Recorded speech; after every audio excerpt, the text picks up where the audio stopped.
literally just wrote that question down. How did that impact? And you're doing shorthand. I'm so impressed. Thank you. It's been a while since I've seen that. Bloody hell! Do you know how many times I failed that fucking exam? Oh, I failed it. I got fired because we. It was a final straw. Apparently, they were getting rid of me anyway. So is that a journalist? Yeah. Shorthand's a journo thing. It's T-line, and you mostly use it for shopping after. Right. But you meant to get 100 words per minute. Which is ridiculous. Yeah. You can do 80 as well. Yeah, I got about 70, and I was like, fuck it. I'll just get a recorder and sneak it into court. It's the one thing that you think, why? Yeah, and then why do it? It is handy, and I'm really happy. But the thing is, I always look over it, and I always think I'm going to read it, and I never do. But in situations like this, it's kind of handy because it's like it's most. I do it mostly because I'm lazy. I'd love to write a poem in shorthand. Oh, I've done. Imagine if you ever got published. I do it when I'm drunk. You just have one of your poems in shorthand. So when you do no one else can read the damn thing.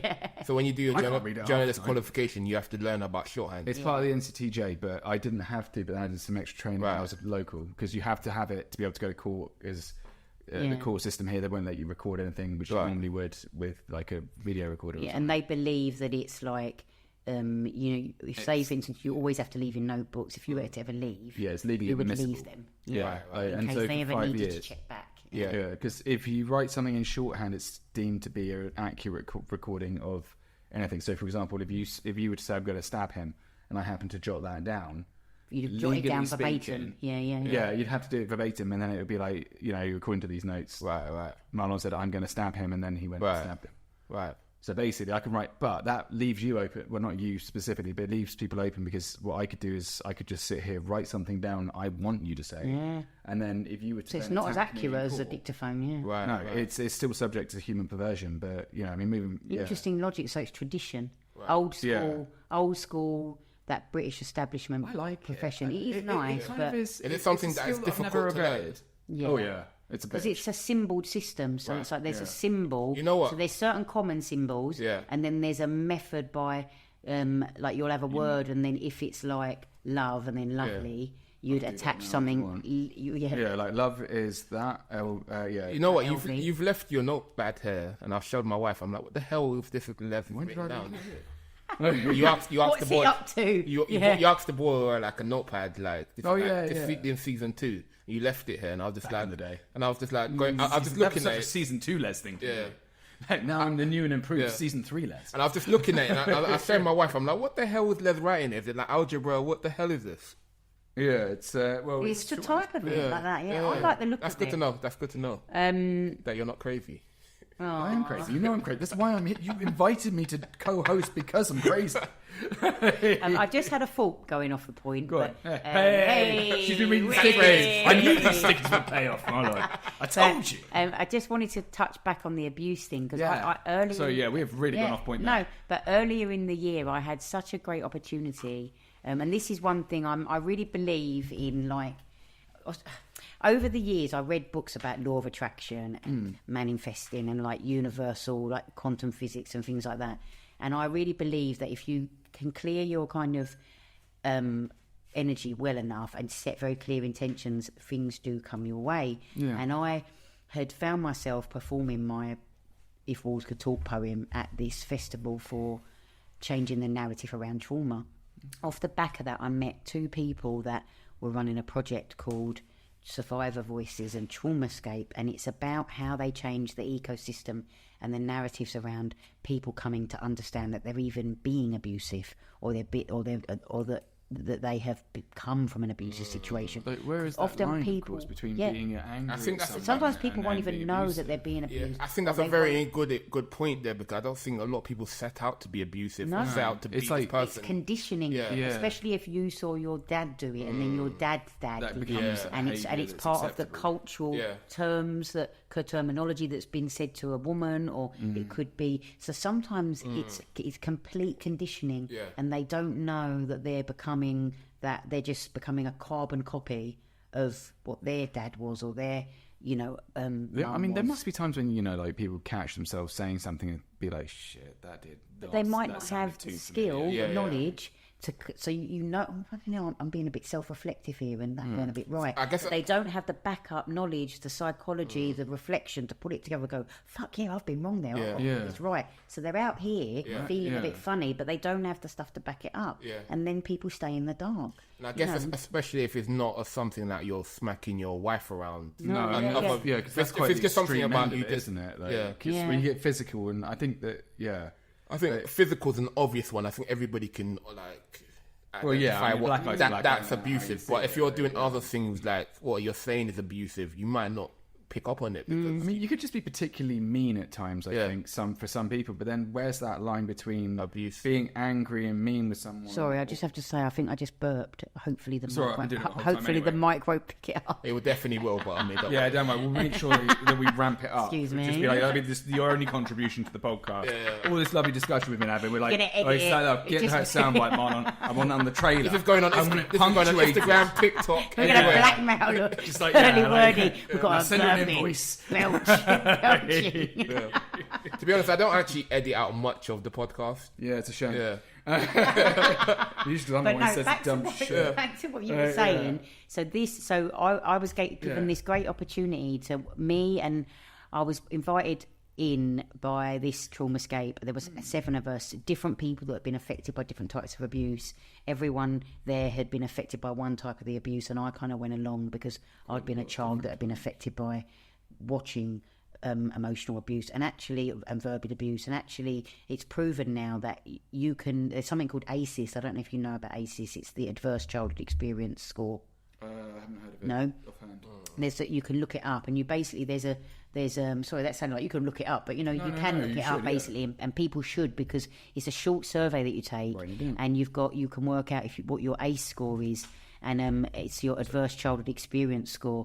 And what they now prove is that if you witness things, like say you're a sibling that witnesses a domestic abuse or the abuse of a sibling or the physical abuse of someone, it can be just as damning as if it's happening to you anyway. So witnessing something traumatic can alter your brain just as much. I mean, I guess it would be the stress and the fear and that kind of, because it's the environment, as you say, that, it's that ACE. Environment of ACEs, ACE and then a small S.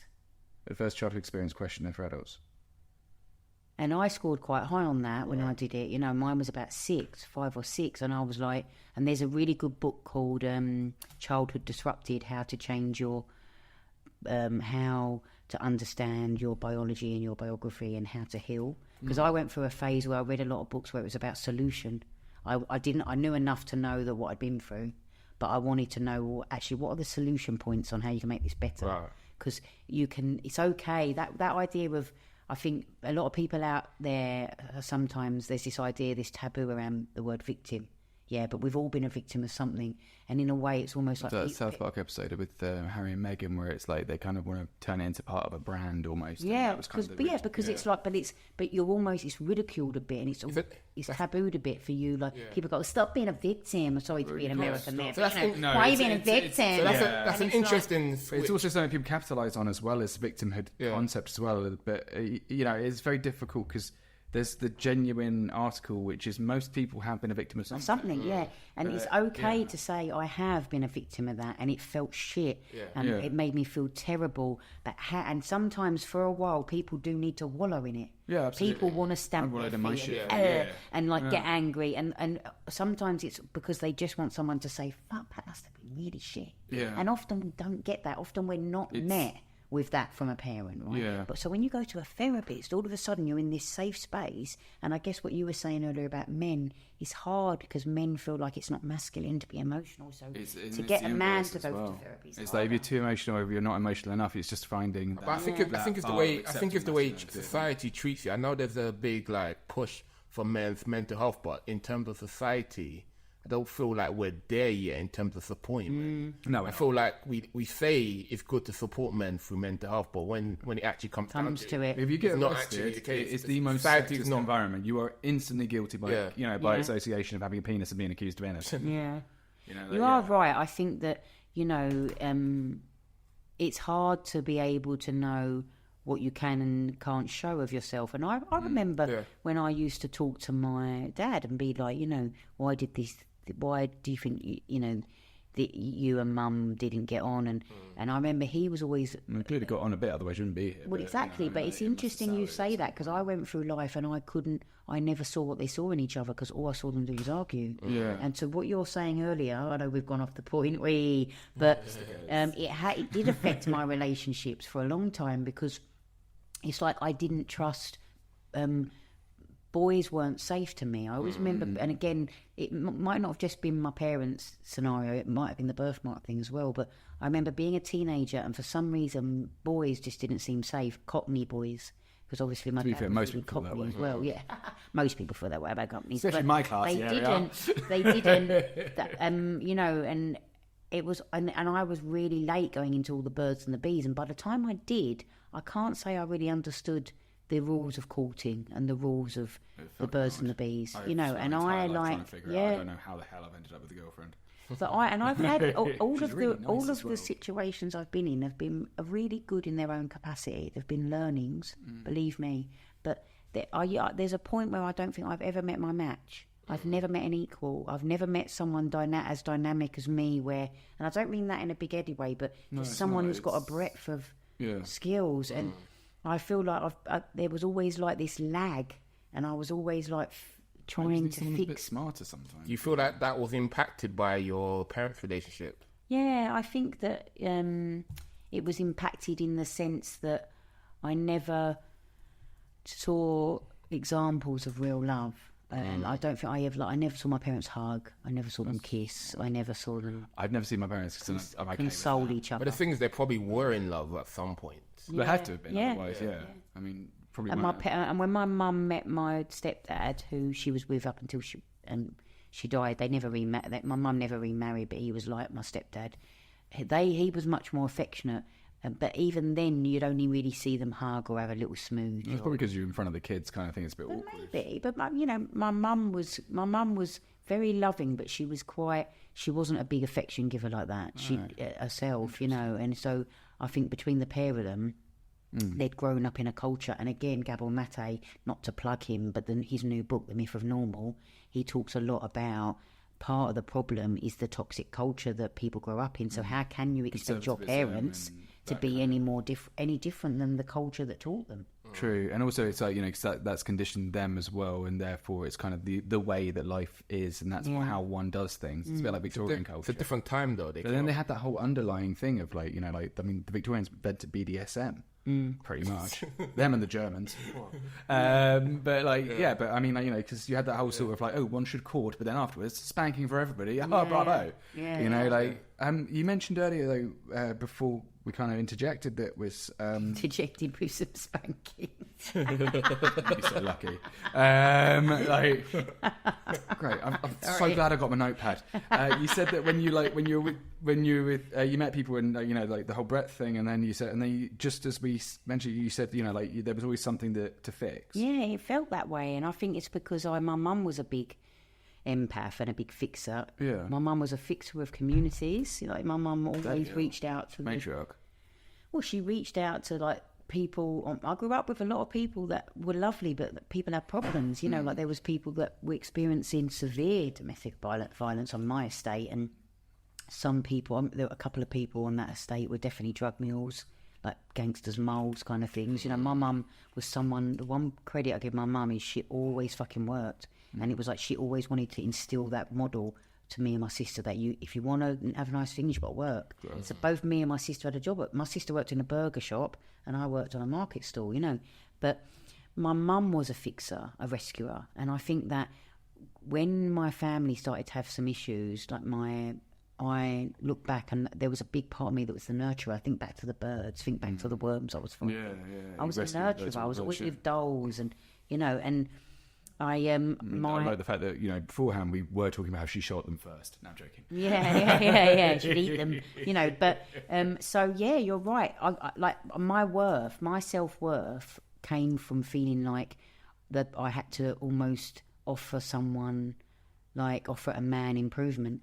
Yeah, you know, it's almost like this is how you can improve yourself. Yeah, like this is how you mend your wound. Did you not find that there were people who you wanted to grow together with? Because that's kind of the ethos that my girlfriend's installing in me at the moment. It's kind of that whole thing of like, no one's perfect, but we want to grow together, and that's why I'm not vaping this episode. Yeah. I gave her my vape.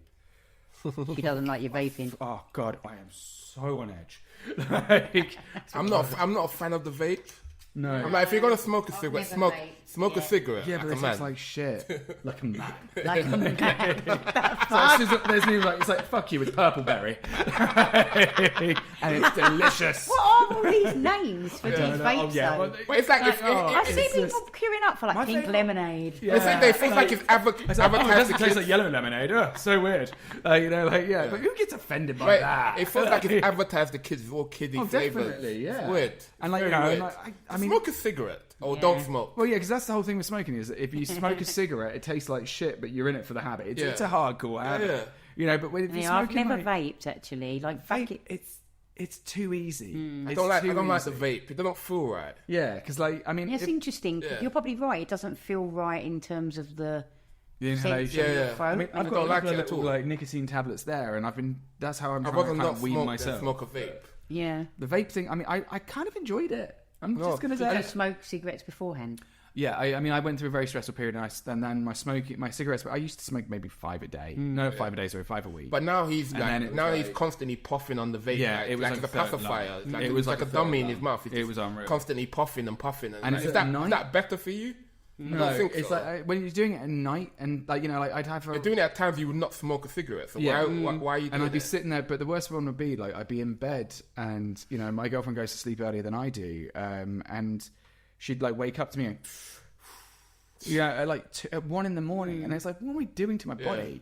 Like, and You have to be careful, I guess, because back in No, the we've day, got do to you go remember when they said smoking was good for you? yeah, the T zone, hit that thing with my. Because they say vaping's better than smoking, which it probably is. But if But you're who's constantly sponsoring that? 24 hours a Yeah. day, if you're 24 hours Yeah. a day puffing away on this little thing, And also, that how can always it be gotta go better? somewhere. Yeah. And I mean, I did note that one of the main reasons I gave it up was because my cholesterol was 6.5, and it can't be anything higher than 5. Yeah. I'm 34. If I've got a 6.5 cholesterol, that's bad. But my diet's But what's reasonable. causing that? Exactly. The vape. So yeah, I think, I mean, like the doctor did Worth say the first testing thing it. he said was get rid of the vape, and I was like, all right, fine. And we had Holly on, and she was like, throw it out, and then my girlfriend as well. I mean, like, there's a lot of peer pressure going on, but Well, I yeah, guess, but I it's know also this coming from me sounds as well, grim, that's the thing. but it's almost like society has to come up with something that will kill some people off early. Because the population is just going to continue to grow and grow and grow. Where are all these people going to go? So what are we at? Like 8 billion? Do you know, and 8.2. I realise I've stolen that. I don't know if you've ever listened to any of Alan Watts. Not really. Alan Watts, oh, what a philosopher he is. He's dead now, but what a philosopher. Yeah, I see. And he, if you think, he talks a lot about, like, you know, we're finding cures for this cancer and that this heart disease and this cure for this. He said, but then what happens when there's like overgrowth of population? Like where's the dilemma then? I would beckon anyone to look up Alan Watts. It's phenomenal stuff. It's got a cool pipe. He's dead now, but he was almost like the layman. He's almost like the pimp of philosophy. Yeah. He pimps philosophy for you to understand. He does look quite cool. We just had a quick Google of him, and he's got the hair. Yeah, You know, and he's got the like, philosophy hair. he's mind blowing. Like if you listen to something he theorizes about, you're like, oh my god, like, I Don't worry, we're still can't recording the believe, I can't believe he's said it that way, and you know those moments of like, Yeah. you get them from Alan Watts. All right. You're like, you We'll know, look that up as well. All right, Alan Watts is going on the list. it's like when most people are sitting like watching Strictly Come Dancing at the weekend. I'm like listening to Alan Watts or Definitely a more sophisticated than the other. podcast about the history of Palestine. Yeah, you know, oh god, I'm saying just to I go to understand sleep things. to the history of World War II. Like they've got a new one coming out on Netflix like last Thursday, and like, yeah, way to go date recording. But my girlfriend was just like, she sent me an email with it. I'm like, you don't even have Netflix. She's like, it's like, that's my Netflix. She's like, who's excited? And I'm like, Yeah. me, little bird. That's sweet. But I've got yeah, my gin and tonic ready, specially. yeah, but it's amazing that like, I think any philosophers for me Yeah. are quite amazing. But he's someone that I would recommend to people, and I could go to sleep with him talking. Oh yeah, I mean, I tried listening to one of those podcasts that sends you to sleep. Yeah.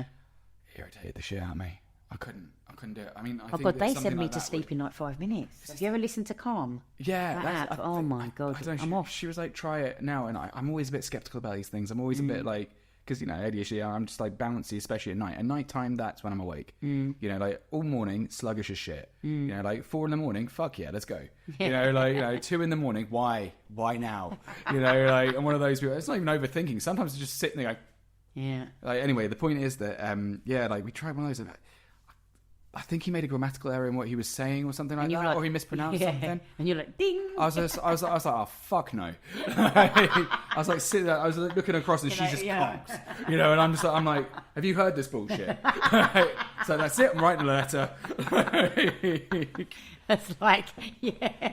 What was that show where you could write in? Oh, Jim will fix Anne Robinson used to. What was it called? Point of View. Points of View. Yeah. Remember Point of View? Yeah, it was like where Twitter, people would just be everyone's right to complain, wouldn't it? Yeah, just writing in the premise. Yeah, we know. Yeah. It was like Twitter, wasn't it? Yeah.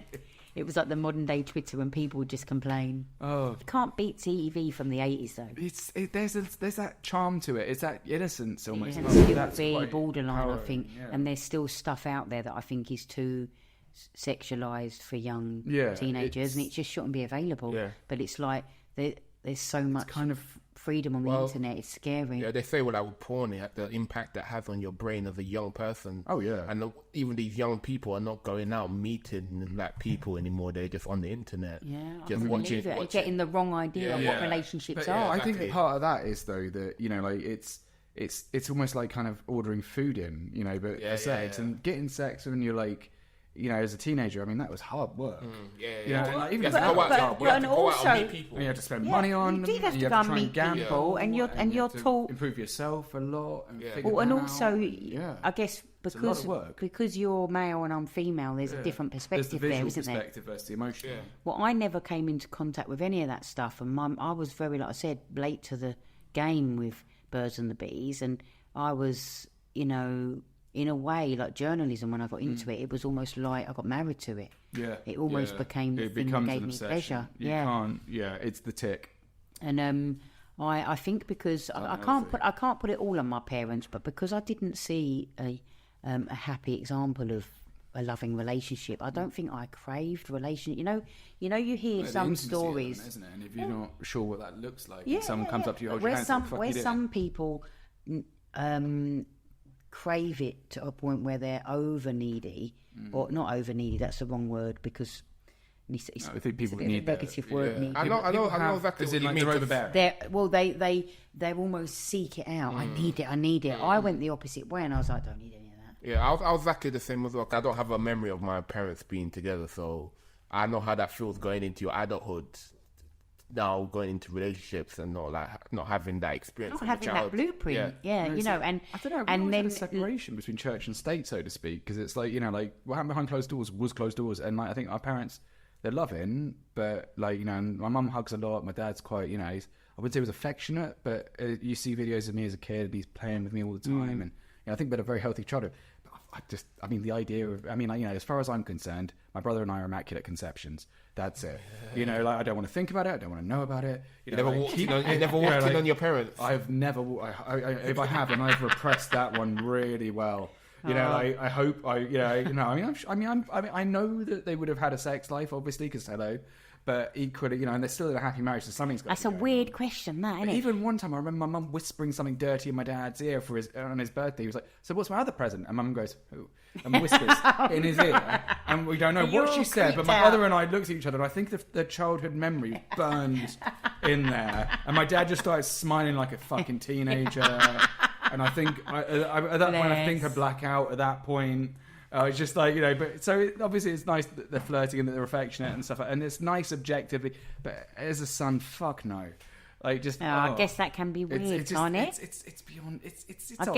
I guess that's the one benefit of your parents breaking up young. You were spared that, weren't you? Well, yeah. I was spared that. I never saw any of that. I think it's sweet though. It's I think it's good to have that relationship, but and that partnership is very clearly there, and I think that's important. But I'm talking to two people who don't have parents that are still together. Interesting, because it's harder, I guess, with a blended family, a bit what they term blended family now. Like that's when your parents either remarry, and then obviously there's other siblings involved. Or sometimes people move in, don't they, together, and that can be hard. I hate that. The idea of hearing someone railing my ex. No, it's a no. I mean, it's like all right. Especially if you're the guy, if you're the one that got cheated on or something. No, I like don't mean that. like that. I mean that blended families. I mean, so say my mum. This never happened, but say my mum and stepdad had moved in together and he had kids. Right. Those kids would have come to live with us. So we were a blended family because. Oh, I see. You mean like stepbrothers? Yeah, you got stepbrothers. Yeah. So you would have to accommodate. You have to kind of accommodate. Sorry, I'm going to stop drinking. I'm sorry. This is where the podcast goes. This is where we start getting complaints. It's like she's talking about childhood trauma and all this guy's doing. We got one for about innuendos as well. Yeah, one person was like, I couldn't stand it in the like, windows. Yeah, it's the innuendos from the middle guy. I wish it's just awkward and cringe. And I mean, I wrote back to Marlon. Couldn't listen anymore. I had nothing. I was like, you know what? Fair enough. I apologise. I genuinely do. I didn't mean it, but it was kind of fun. But so yeah, I think blended. Sorry, go on. That's all right. So blended families. I never lived in one, but